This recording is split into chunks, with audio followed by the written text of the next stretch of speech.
Si on s'habille en XS, S, M ou L, c'est à cause de la Seconde Guerre mondiale. Pour comprendre l'essor de la standardisation des tailles de vêtements, il faut revenir sur ce qui a été une véritable révolution dans l'histoire de la mode, le prêt-à-porter. Avant son apparition au milieu du XXe siècle, la quasi-totalité des vêtements était confectionnée sur mesure par des couturières et des couturiers de métier. Chaque pièce était unique. Progressivement, une série de transformations va poser les bases de ce qui deviendra le prêt-à-porter. Et la première étape, c'est la fabrication en série, toujours à la main. À la fin du XVIIe siècle, lorsque les Anglais et les Français vont coloniser les terres outre-mer. Et il faut faire des vêtements tout simplement pour les soldats et pour les marins.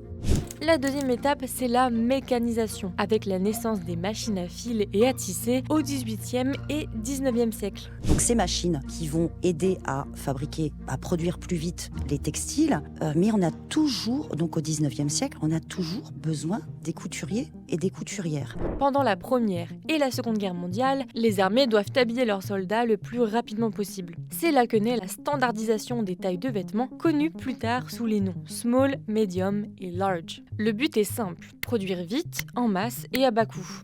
Ensuite, on a l'avènement de l'industrie de la chimie et de la pétrochimie qui va permettre de fabriquer des tissus à moindre coût. Mais le véritable point de bascule pour le prêt-à-porter, ce sont les années 50. C'était l'après-guerre dans toute son explosion de joie, de consommation, de revivre. Les femmes avaient de l'argent, de fêtes. On s'habillait et on venait chercher à Paris le chiffre d'or de l'élégance. Le terme prêt-à-porter commence à être utilisé pour la première fois dans les années 50, notamment grâce à Jean-Claude Weil, un homme d'affaires français qui reprend le concept du ready-to-wear après un voyage aux États-Unis. D'abord réticentes à ce mode de production, les maisons de haute couture finissent par s'y mettre elles aussi. Yves Saint Laurent, héritier de Dior, ouvre en 1966 la première boutique de prêt-à-porter de luxe. Il souhaite rendre ses robes plus accessible. Pour lui, le prêt-à-porter, c'est la formule de l'avenir.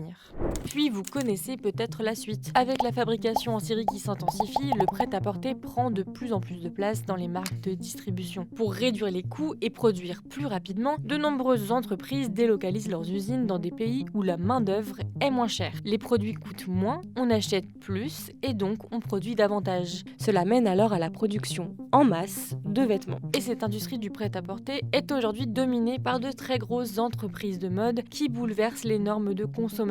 Aujourd'hui, c'est 100 milliards de vêtements produits dans le monde chaque année. C'était Shein, tout d'abord, qui a vraiment lancé cette consommation en ligne et cette consommation ultra rapide. La marque a copié H&M, a copié Zara, qui était de la fast fashion, mais pas spécialement éphémère. Vous ne jetiez pas votre t-shirt s'il avait une tache, puisqu'il coûtait quand même 20 €, alors que là, il va valoir 3 €. Si vous voulez en savoir plus, vous pouvez écouter ce podcast sur l'application Radio France, où vous pourrez notamment apprendre que le couturier Paco Rabanne avait déjà inventé en 1967 la robe jetable en papier conçue pour n'être utilisée qu'une seule fois ou deux.